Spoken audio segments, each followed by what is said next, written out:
For years, Hollywood insiders, devoted film buffs, and armchair gossip columnists have whispered about the electric, uneasy chemistry between Robert Redford and Dustin Hoffman, the kind of elusive spark that makes a movie legendary, but also the sort that has fueled speculation for decades. What really happened behind the scenes of their collaborations, especially when the camera stopped rolling? Was it a friendly rivalry or a bitter feud, or something far more complex than the public could ever imagine? In smoky studio backlots, over late-night drinks at the Polo Lounge, and in the quiet spaces between magazine interviews, everyone seemed to have a theory. Was it all just the invention of the press, or did these two cinematic titans harbor genuine resentments, or perhaps even a secret admiration? And why, for so many years, did both men stay so steadfastly silent? Today, Robert Redford, the man whose face became the very image of American cinema's golden era, finally breaks his silence. Will the truth vindicate those old rumors or upend everything we thought we knew? It's almost impossible now to look at Robert Redford and remember he was ever anything but a star. But before the world knew him as the quintessential golden boy of Hollywood, he was just Bobby, a tow-headed kid from Santa Monica with scraped knees and big dreams, growing up in a modest household where his father worked as a milkman and his mother, a source of unending encouragement, filled their tiny home with music and hope. The mornings often started early, the tang of salt air mixing with the aroma of brewing coffee and the gentle click of typewriter keys as his father worked on the family's finances. Even then, Robert felt both part of that world and somehow apart from it, drawn to the horizon, the unknown, and the promise of adventure that shimmered in the California sun. As a child, Robert's sense of wonder was matched only by his restlessness. He spent countless afternoons on makeshift baseball diamonds, the leather of his mitt worn smooth, the sun beating down as he chased fly balls under the endless sky. That sound, the crack of bat against ball, followed by a roar of approval or the gentle groan of disappointment, stayed with him long after the game was over. It was in those early years that Redford first learned the lessons of resilience, of striving for greatness in the face of doubt. Was it the thrill of competition or the hunger for acceptance that drove him? Was he trying to outrun his own insecurities or simply longing for the applause that would one day define his life? School was not always a haven. Redford was intelligent but restless, creative but easily distracted. Teachers noted his artistic flair, but worried about his lack of focus. He was in many ways an outsider, too introspective for the jocks, too athletic for the art crowd. His early struggles set him on a journey of self-discovery that would take him far from California's sandy beaches. As a teenager, he won a baseball scholarship to the University of Colorado, but the promise of sports glory was soon overshadowed by academic struggles and youthful indiscretions. A fateful trip to Europe, part rebellion, part escape, became a turning point. He wandered the streets of Paris and Florence, sleeping in cramped hostels, breathing in the scent of fresh baguettes and oil paints, learning to see the world through the eyes of artists and wanderers. That trip, he would later say, taught him how to see beauty in imperfection and how to turn loneliness into fuel for his creativity. Returning to America, Redford's journey took him to New York City, a place bursting with energy and possibility. It was there, among the neon-lit theaters and crowded sidewalks, that he found his calling.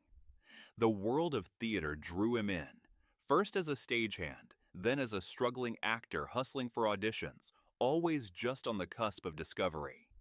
He lived in a cramped apartment above a bakery, the sweet scent of pastries mingling with the musty odor of old playbills and freshly cut lumber from nearby construction. Every audition, every rejection, every breakthrough felt like a battle won or lost. Redford's breakthrough came on the stage, in Barefoot in the Park. Audiences were immediately taken with his effortless charm and sly wit. It wasn't just his looks, it was the way he listened, the way he seemed to absorb everything around him, then channel it into a performance that felt real, vulnerable, and magnetic. Was it any wonder Hollywood came calling? His first big film, Inside Daisy Clover, showed he could do more than just look good. He could carry the emotional weight of a story too. Then came Butch Cassidy and the Sundance Kid, and with it, a partnership with Paul Newman that redefined what movie chemistry could be. Their camaraderie, on screen and off, was the stuff of legend. The Way We Were allowed Redford to show a different side, romantic, wounded, quietly longing. The Sting let him play with con artistry and charm, while Jeremiah Johnson plunged him into the rugged, unforgiving wilderness, his performance as raw as the landscape itself. The Candidate showed his political edge, and All the President's Men cast him as the dogged journalist Bob Woodward, chasing down one of the biggest scandals in American history. Each role revealed new layers, new depths, a testament to his versatility and his refusal to be pigeonholed. Redford's career behind the camera was just as impressive. His directorial debut, Ordinary People, won him an Academy Award and cemented his reputation as not just a movie star, but a true artist. In that role, he discovered a new sense of purpose, mentoring, guiding, and shaping stories from behind the scenes. The founding of the Sundance Institute and the now famous Sundance Film Festival turned Redford into a champion of independent cinema, giving voice to young filmmakers who might otherwise never have been heard. But for all the accolades, Redford remained grounded.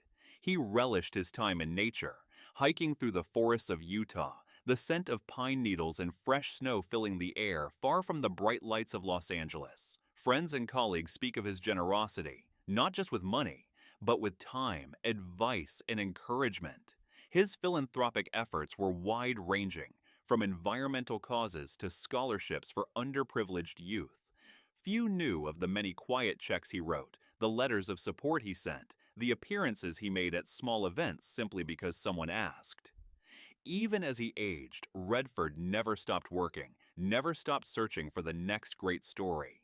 On early mornings, when most of Hollywood was still asleep, he could sometimes be found wandering the empty sound stages, inhaling the faint aroma of sawdust and paint, letting the memories of a lifetime's work wash over him.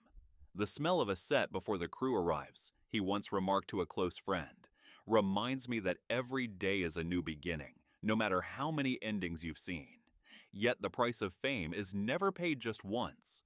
For every moment of triumph, there were moments of doubt and regret. Redford's personal life was rarely tabloid fodder, but it was not without heartache. Marriages that struggled under the weight of distance and ambition, family losses that cut deeper than any review or box office disappointment. Through it all, he guarded his privacy fiercely, sharing only what he chose, letting his work speak for him. But in Hollywood, there is always another story, another angle, another secret waiting to be revealed.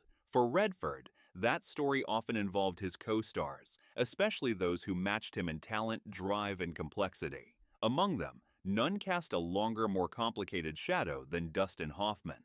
When Dustin Hoffman entered Redford's world, it was like a cold front meeting a warm wind. Two powerful forces, each with their own trajectory, suddenly colliding. Audiences and critics immediately sensed something electric in their interactions. Was it mutual respect or mutual suspicion? Did their different approaches to acting, Redford's restrained naturalism versus Hoffman's deep dive intensity, create friction? Or was it just the clash of two strong personalities in a high-stakes environment? Rumors abounded, whispered in studio corridors and amplified in the pages of gossip magazines. Some claimed Redford resented Hoffman's method actor techniques, his insistence on endless takes and emotional authenticity. Others insisted Hoffman felt constantly overshadowed by Redford's looks and effortless charm, as if no amount of hard work could ever level the playing field. Did they fight for the spotlight, or did the press simply pit them against each other for the sake of a good headline? Was their rivalry real, or just a convenient story for a town that thrives on drama? The tension was never more evident than on the set of All the President's Men. According to a much-discussed Variety column, whispers of on-set clashes were common. Crew members recounted moments when Hoffman, in character as the relentless Carl Bernstein, would go off script, improvising lines and pushing for extra takes. Redford, by contrast, preferred discipline and precision, always striving to keep the production on track. There were stories, never fully confirmed, of icy silences during lunch breaks, of terse exchanges in the makeup trailer. Tabloids seized on these details, spinning tales of feuding stars and divided sets. Was any of it true? Or was the truth more complicated, lost somewhere between perception and reality? For years, neither man spoke publicly about the alleged feud. In interviews, they would dance around the subject, offering polite praise but never quite dispelling the rumors. "We challenged each other," Redford once told the Los Angeles Times, "and in the moment it wasn't always easy, but that tension was honest. It made the work better." Was this an admission of rivalry, or simply a recognition of the creative process? Did the challenges on set forge a deeper respect or leave lasting wounds? Hoffman, for his part, offered cryptic comments to biographer Jeff Zimbalist. "Bob's like a mountain. You have to figure out how to climb him, but once you're at the top, the view is spectacular." He acknowledged times when he felt sidelined, moments when Redford's quiet authority seemed impossible to penetrate, but he also credited their differences with pushing both men to greater heights. "It was tough sometimes. He had a quiet authority I could never match." But here's the twist. Redford's long-held silence wasn't born of animosity. Instead, as he finally revealed in a recent podcast interview, the root of their distance was a profound sense of insecurity, one that sprang not from rivalry, but from admiration.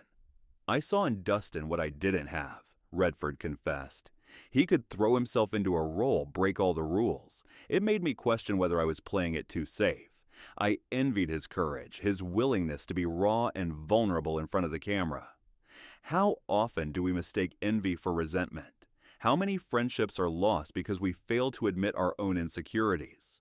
Did Redford's silence rob both men of a deeper understanding, or did it protect something precious, the fragile balance that made their collaboration so unforgettable? What could have happened if they had dared to bridge the gap, to speak honestly about their fears and hopes?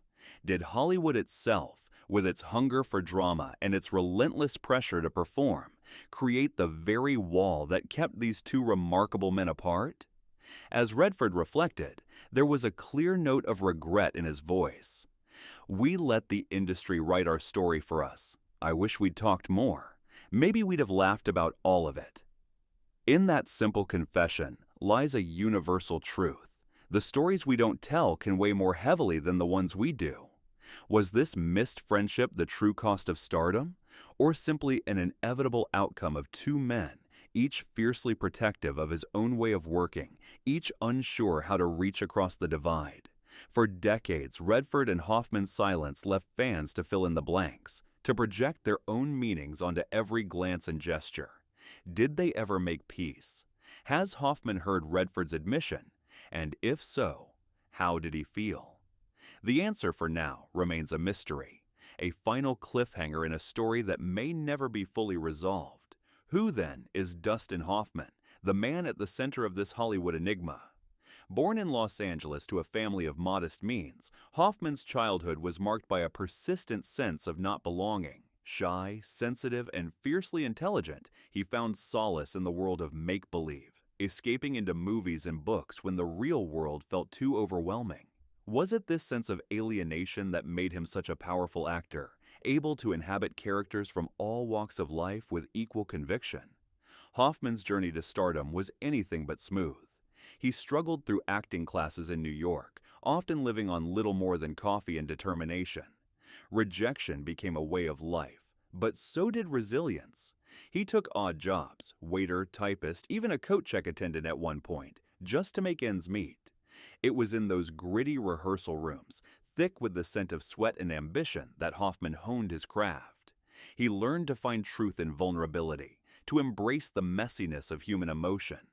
His breakthrough came in The Graduate, where his awkward, offbeat charm turned the traditional idea of a leading man on its head. Audiences connected with him, not in spite of his unconventional looks, but because of them. He was real, relatable, honest. Midnight Cowboy cemented his status as one of the most daring actors of his generation, willing to take risks that others would shy away from. Hoffman was known for his immersive approach. On the set of Marathon Man, he famously stayed awake for days, chasing the physical and emotional exhaustion his character required. It wasn't just a stunt, it was his way of reaching the heart of the story. During the filming of Tootsie, a friend recalled, Hoffman spent hours wandering the New York streets in costume, the soft rustle of his dress blending with the city's cacophony, learning how to move, speak, and even breathe differently. Kramer vs. Kramer showcased his ability to channel raw emotion, his performance as a struggling father breaking hearts and earning him industry accolades. Later, he would delight audiences in comedies like Rain Man and lend his wisdom to younger stars, sometimes brusque but always honest, a mentor who demanded the best from those around him. For all his success, Hoffman remained an outsider in some ways, never quite comfortable with the trappings of fame, always searching for the next great role, the next challenge. In his later years, he embraced supporting parts and character roles, lending his gravitas to stories big and small, and quietly supporting up-and-coming actors behind the scenes. His impact on the industry is hard to overstate. Hoffman changed what it meant to be a leading man, making room for vulnerability, complexity, and depth. His legacy is one of transformation, both for himself and for the countless actors who followed in his footsteps. When Redford finally broke his silence, the ripple effect was immediate. Critics, fans, and colleagues reconsidered the so-called rivalry in a new light. Was it possible that the tension had actually made both men better? Directors began to point to the Redford-Hoffman effect as proof that friction, when handled with care, can be the secret ingredient for cinematic greatness. Young actors found inspiration in their story, a reminder that insecurity is not a weakness, but a sign of caring deeply about one's craft. The industry as a whole seemed to shift, ever so slightly, away from sensational headlines and toward a deeper appreciation for the complex, often contradictory nature of collaboration. Hollywood, always hungry for the next feud, was forced to reckon with the idea that respect can hide behind even the sharpest rivalry. Redford and Hoffman's films remain touchstones, revisited by critics and fans alike. Their partnership in All the President's Men is studied in film schools, celebrated in retrospectives, and referenced in countless articles about the art of acting. The lessons they taught about balance, about honesty, about the creative power of difference have influenced generations of artists. Both men, in their later years, have continued to give back to the industry and the world at large. Redford's Sundance Institute has launched the careers of dozens of filmmakers, while Hoffman's mentorship, though less public, has helped countless actors find their voice. Their legacy is not just in the awards they've won, but in the lives they've touched and the stories they've helped bring to life. What can we learn from their story? Perhaps it's this: that silence, though sometimes necessary, need not last forever. That the walls we build out of fear or pride can be torn down by a single act of honesty. That rivalry, when rooted in respect, can push us to greatness, and that, in the end, it's our willingness to listen, to understand, and to forgive ourselves and others that matters most. So, after all this time, what have we truly uncovered? That behind every rumor is a real person with real hopes, fears, and regrets, that even legends are human, and that the most powerful stories are often the ones we tell when the cameras have stopped rolling. If this journey into Hollywood's hidden past left you hungry for more, you're in luck. The next story might be even more surprising. Which silent feud will we uncover next? Stick around, because the truth is often stranger and sweeter than fiction. Thanks for being here, and we'll see you in the next chapter.